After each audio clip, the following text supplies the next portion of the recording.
Je m'appelle Yannick Jean. J'ai travaillé ici du 9 juillet 1971 jusqu'au 14 mars 1995, date à laquelle l'entreprise a été transférée vers Mignac-Morvan. Je suis Michel Perceval. J'ai travaillé au Chai comme chauffeur-livreur pendant 31 ans. J'ai commencé en 1964. Je suis Marie-Pierre de Plénin-Trigavou. Personnellement, je n'ai pas travaillé au Chai de la Ville-aux-Comtes, mais mon mari y a travaillé. Il a commencé au mois de juin 1965 et a terminé en 1993, suite à un accident. Je suis Robert Ledaniel. J'ai travaillé pendant 23 ans au Chai de la Ville-aux-Comtes et j'étais chauffeur-livreur. Je suis Francis Henry, j'habite à Plénin. J'ai travaillé au Chai de la Ville-aux-Comtes. J'ai commencé en 1971. J'étais cariste et j'ai fait à peu près 25 ans. Donc je suis Geneviève Gervaise. Mes parents étaient monsieur et madame Morand, les propriétaires des Chais de la Ville-aux-Comtes. Et nous étions 4 enfants, Jean, et je suis la deuxième. Et venaient aussi Yves et Loïc. Bien, je suis Loïc Gilbert, fils d'Aristide Gilbert dit Titi Gilbert, qui a travaillé dans toute sa carrière au Chai de la Ville-aux-Comtes, puisqu'il est arrivé dans l'entreprise en 1951 et jusqu'à son départ en retraite en 1983. Donc il a connu toute l'évolution de l'entreprise. Puisque lorsqu'il est arrivé, il y avait à peu près peut-être 5 ou 6 employés. Il n'était pas plus d'une dizaine en comptant les patrons dans l'entreprise. Et lorsqu'il est parti en retraite en 83, ils étaient à plus de 100 employés. Donc à travers la vie de mon père, j'ai connu, habitant Plénin, bien sûr, toute l'évolution de l'entreprise, alors que j'étais qu'enfant, bien sûr. Et à l'adolescence, quand j'ai eu 16 ans, eh bien, j'ai commencé à faire des saisons. À partir de 1973 et jusqu'en 1983.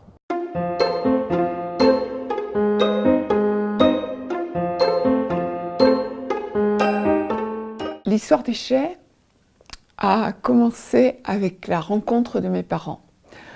Ils se sont rencontrés, ma mère avait seulement 18 ans, et ils se sont mariés en 1937.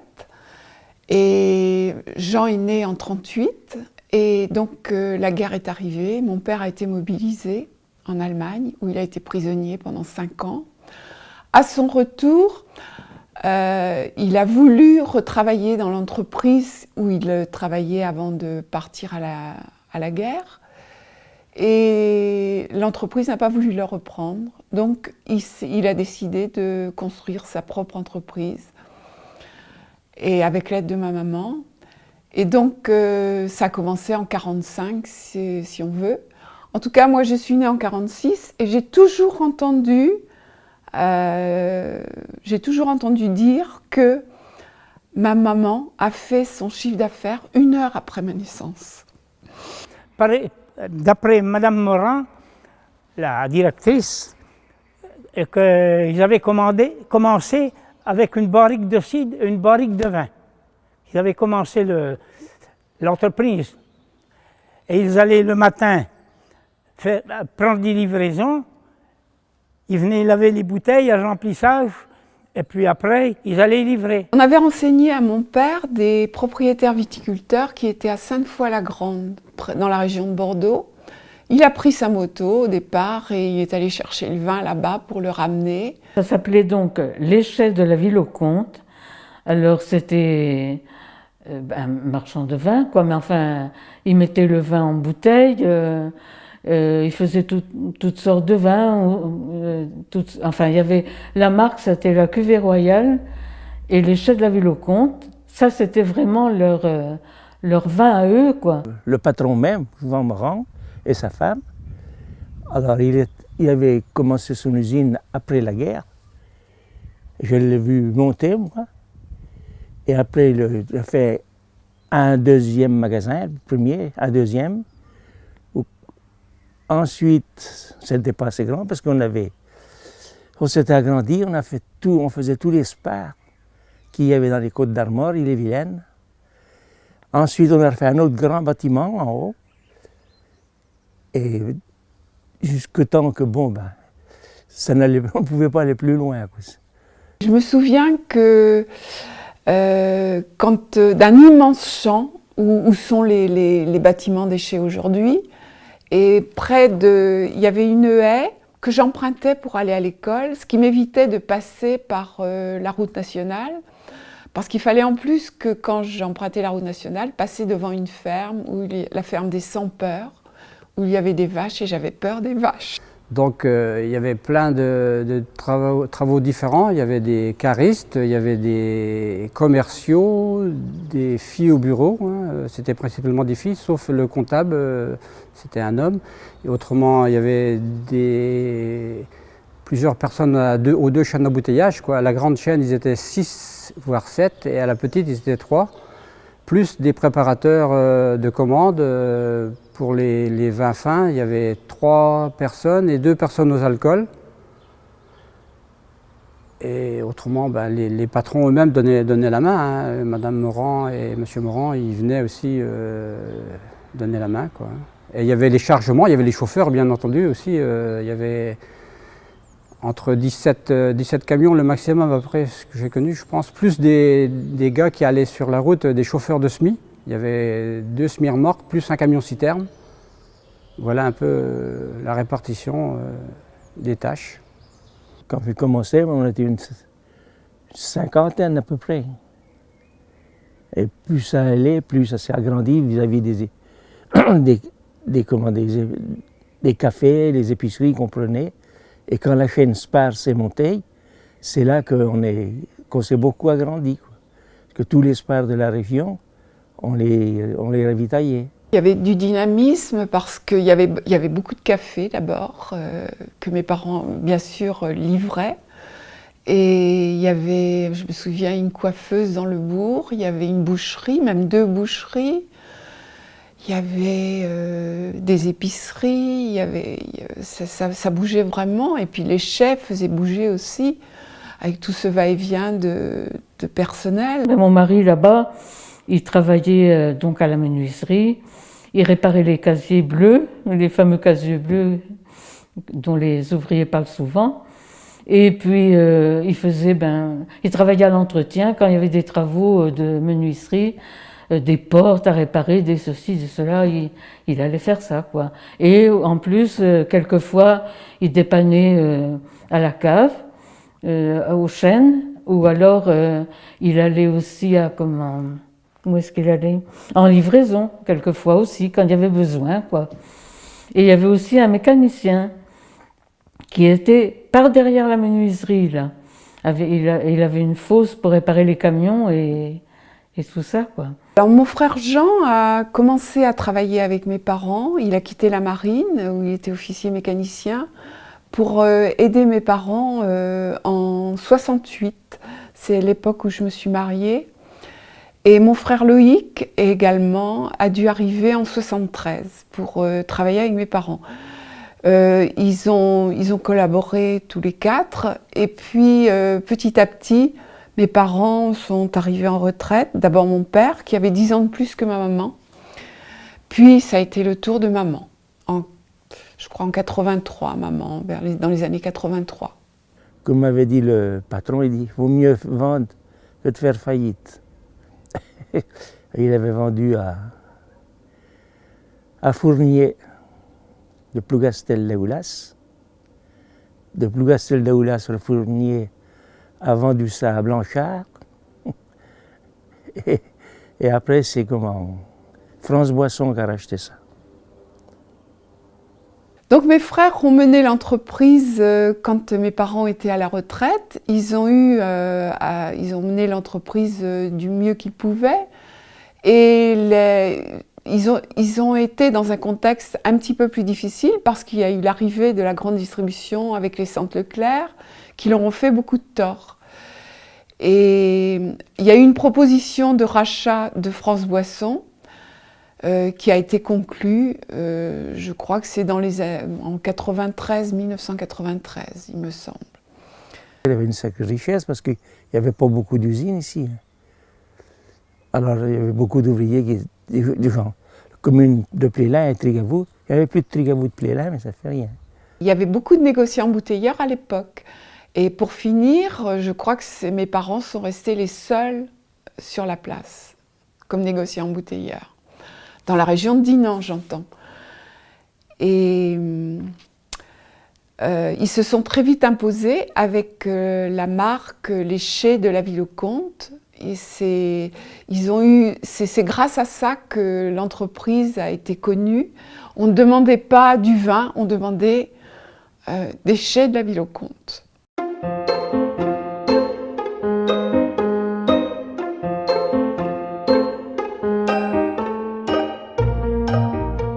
Je me souviens très bien de l'agencement de l'espace, comme par exemple ici, par cette porte, on chargeait les camions qui venaient les uns après les autres et qui chargeaient donc les marchandises qui étaient livrées le lendemain.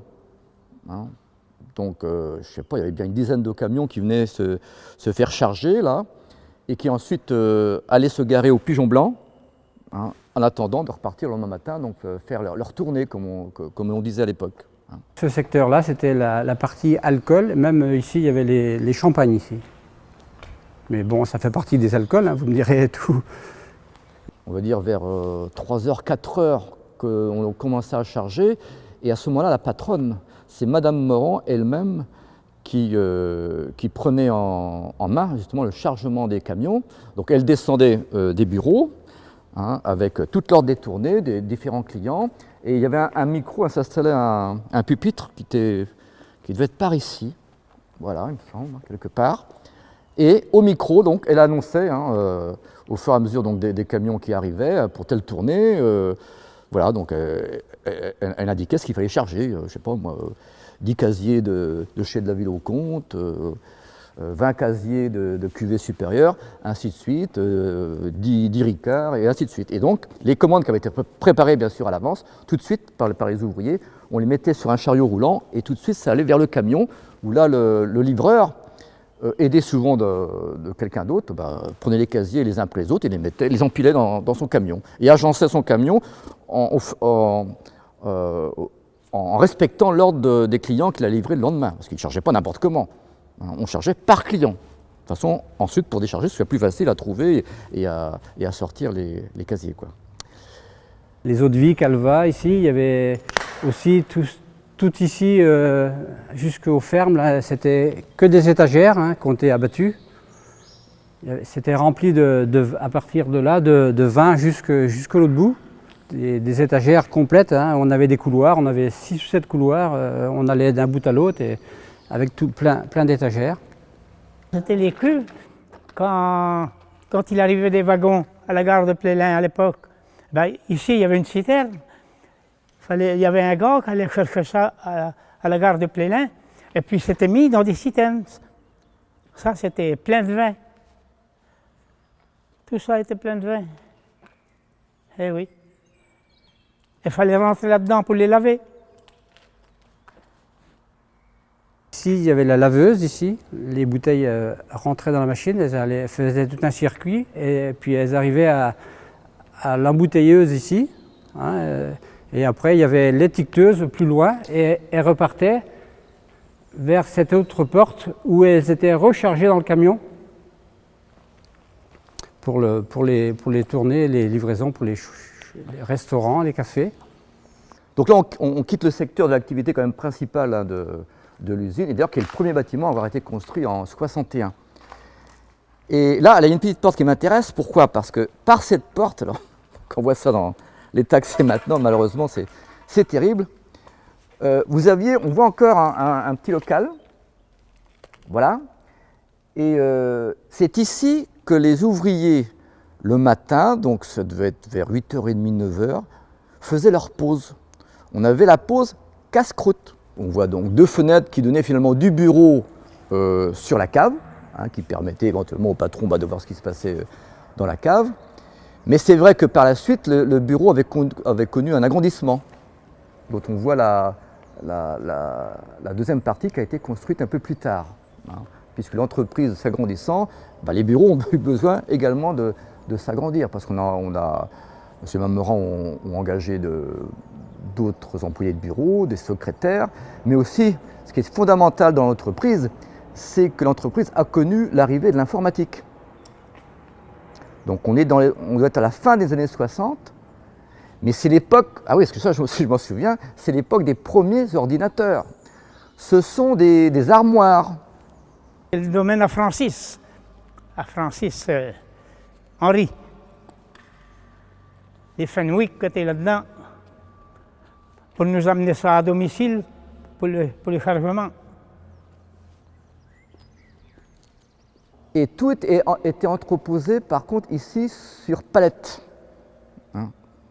Donc il y avait une personne qui menait ce qu'on appelle un Fenwick, qui déchargeait les camions qui amenaient les sodas et les boissons sur palette, et qui, avec son Fenwick, venait directement ranger les palettes, les unes sur les autres, suivant différents secteurs, secteur eau minérale, secteur jus de fruits, secteur bière.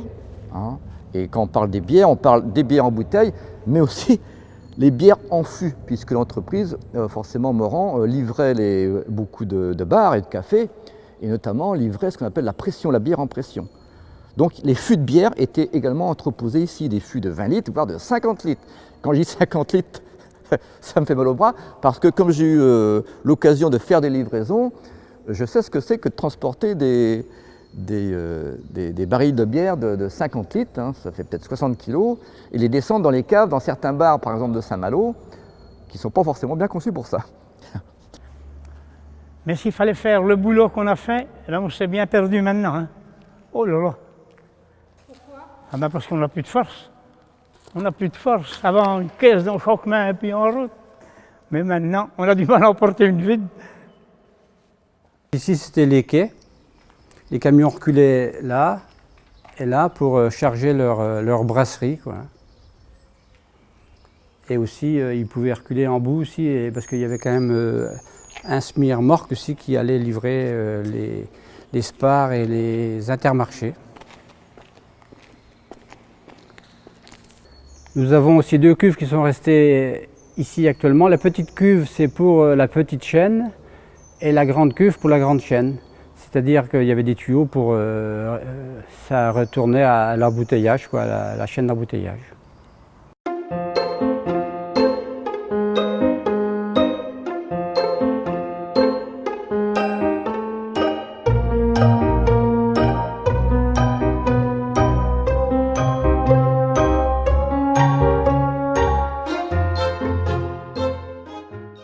Les horaires, on commençait à 6h30 le matin. Et alors, les camions qui n'étaient pas déchargés de la veille, il fallait les décharger, les recharger et partir en tournée.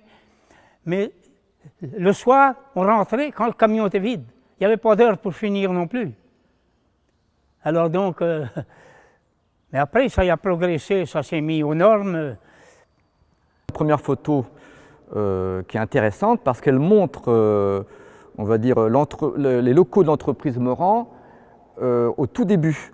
Hein, donc c'est une photo qui a été prise en 1955. Et ce qui est intéressant, c'est que l'on voit sur la gauche le bâtiment d'origine où le vin était donc mis en bouteille. Je travaillais dans une menuiserie, une petite menuiserie qui se trouvait près de l'école Saint-Joseph à Plélin. Et cette petite menuiserie est maintenant abattue. Et derrière, il y avait une maison qui appartenait à monsieur et madame Morand aussi. Dans cette maison, il y avait une cheminée. Et les ouvriers qui habitaient assez loin apportaient leur viande et grillaient leur viande dans la cheminée.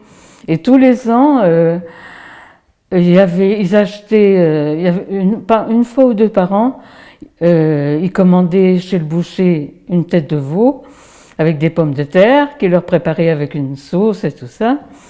Je me souviens avoir pénétré dans les locaux de l'ancienne entreprise, qui était plus, ça ressemblait plus à une grange, on va dire, très très sombre, hein, où donc les quelques employés mettaient le vin en bouteille, hein, mais sans machine, hein, pratiquement à la main, on va dire.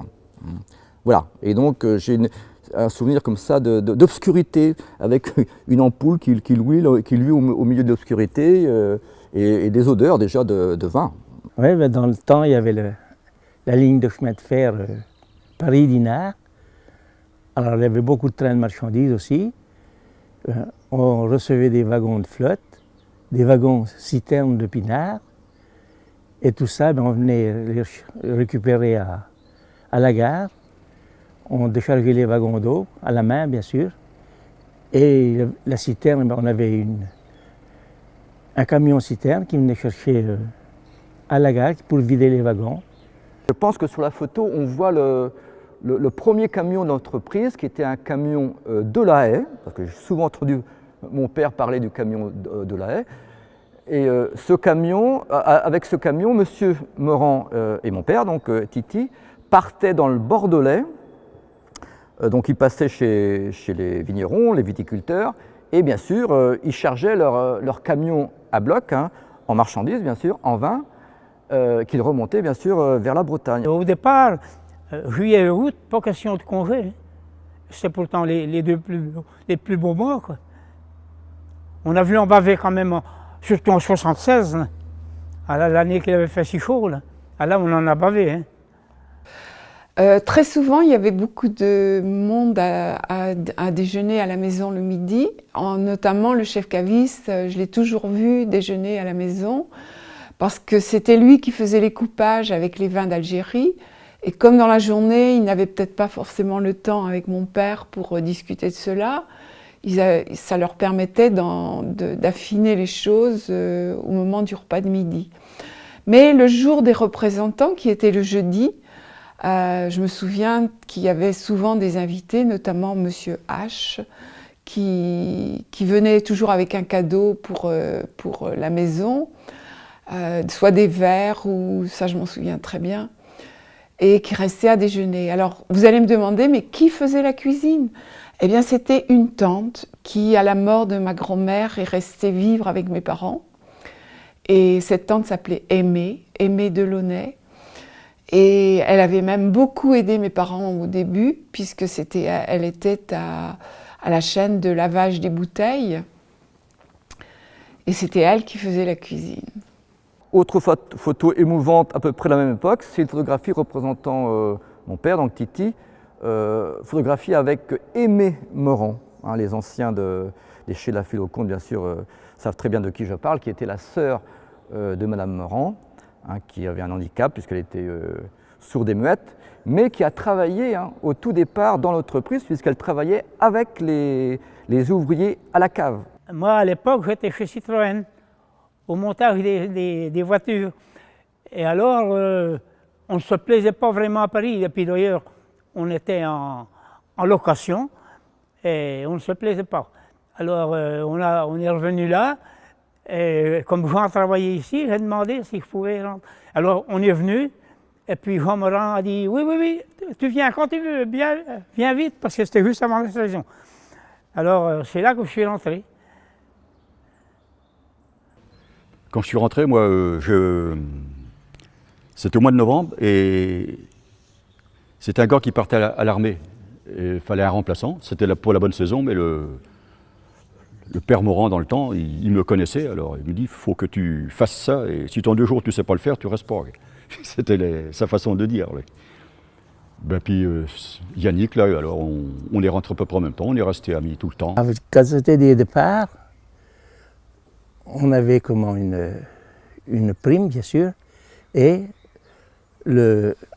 l'ouvrier, il montait sur une balance, il se pesait et il avait son poids en vin. En chai de la ville au Comte. Alors une autre photo très très intéressante, puisqu'elle montre les débuts des travaux de l'usine qui a été construite en 1961 et qui va être détruite incessamment sous peu. À l'époque, c'était les étoiles, les bouteilles étoiles, que maintenant on n'en voit plus, ça n'existe plus. Et puis à l'époque, on récupérait les bouteilles chez les clients fallait ramener les caisses pleines de bouteilles vides. Et on avait des bons de consigne, s'il n'y avait pas le nombre de bouteilles, on les facturait. Alors, quand les chais ont été rachetés par un promoteur immobilier qui avait l'intention de construire des immeubles, la première réaction de maman, ça a été de dire « Ah, bah, s'il y a des immeubles à la place des chais, comme ma maison est trop grande, eh bien, je prendrais volontiers un appartement ou une petite maison à la place des chais. Et comme ça, je serais dans le même endroit où j'ai toujours vécu. »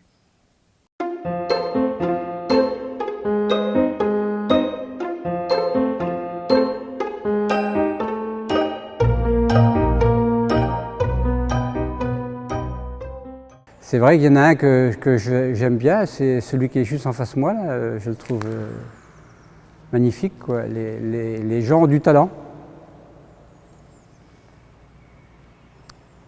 À plusieurs reprises, j'ai vu des jeunes qui se retrouvaient là, surtout à la période des vacances d'ailleurs, et je les voyais avec des fusils paintball, et avec ces engins, ils devaient taguer les murs, et effectivement, je voyais de l'extérieur les murs tout tagués. Donc ça continuait, c'était encore un endroit où il y avait de la vie. On ne peut pas leur reprocher ça. Donc ils avaient utilisé les chais et les chais continuent à vivre en quelque sorte. Super. Oui, ben les dessins que j'ai vus dans l'usine, ils sont formidables. Celui qui les fait, qui les ont fait, parce qu'il doivent être plusieurs bien sûr, ben, ils sont doués. Hein. Et autrement, bon ben, je vois pas l'intérêt pourquoi ils venaient faire ça là d'ailleurs. Ben, il était tranquille. Hein. Ah non, toutes ces images-là, ça a dû être fait après, ça, c'est pas possible. Il y a des fresques sur les murs, j'ai vu ça. C'est super joli, moi je trouve ça beau. Ça a été fait par des jeunes sûrement, et puis il y a eu quelques tags, mais il n'y a plus que ça, quoi, parce que par terre, il n'y a plus rien, quoi, que quelques débris et c'est tout. On ne voit plus rien. Non, il n'y a plus que... C'est fermé. Ça s'est terminé.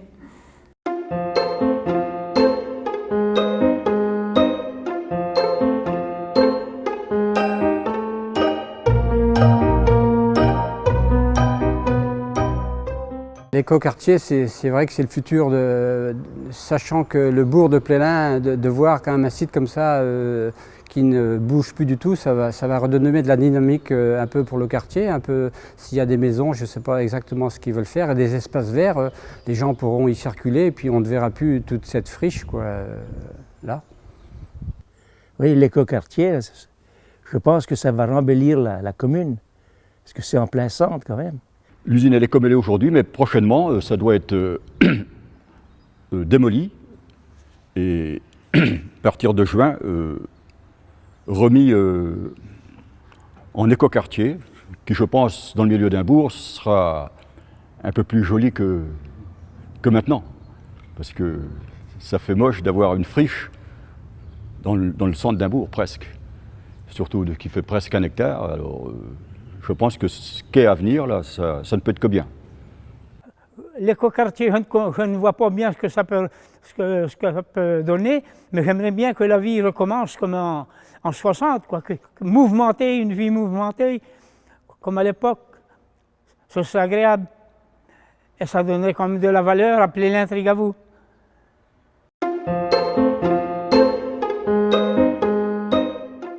Sachant que les bâtiments vont être démolis, c'est vrai que ça va me faire drôle quand même mais bon, il faut aller avec l'évolution du temps, quoi. Hein. Est-ce qu'on doit garder un lien avec le passé? Je ne suis pas persuadé. Hein. Ce lieu a eu sa vie. Hein. Il est né, il a grandi, il a une activité florissante, il a bien vécu, il est mort. Bon, on passe à autre chose. Quand j'ai appris que justement la destruction des bâtiments, des chais allait avoir lieu, J'ai été satisfaite au départ parce que je pensais que l'état dans lequel ils étaient, le délabrement dans lequel se trouvaient les chais, c'était calamiteux et ça ne pouvait pas durer comme ça. Mais dans un second temps, j'ai été un peu triste de savoir que les chais allaient être détruits, tout souvenir. Heureusement, la mairie de Plélin-Trigavou a eu l'idée, la très bonne idée de faire cette mémoire des chais. Et j'ai appris aussi qu'il allait avoir la construction d'un écoquartier. Finalement, c'est bien parce que ça permettra à cet endroit qui a été le berceau de tant de bons souvenirs, de belles choses, de penser que cela va continuer avec l'écoquartier et que ça va faire revivre le bourg de Plélin. C'est en fait une continuation du passé qui est très belle. L'arbre qui semblait mort. Et les feuilles commencent à jaunir dans les arbres. Bientôt, elles vont tomber, et l'arbre sera nu. Nu pour passer l'hiver, sans son habit de feuilles. Dans le froid, sous la neige, l'arbre semblera mort. Mais voilà le printemps. L'arbre retrouve ses feuilles, vertes comme l'espérance, et le vent dans les branches fait de nouveau entendre de douces mélodies. Dans quelque temps, l'oiseau viendra bâtir son nid, et l'arbre parlera, car ils parlent les arbres. Mais il faut pour cela savoir bien écouter leur langage codé. L'arbre qui semblait mort dans le froid de l'hiver a retrouvé la vie avec son manteau vert. Ah, dis donc, les arbres qui sont poussés. Ah, il en est passé des bouteilles sur lesquelles, hein.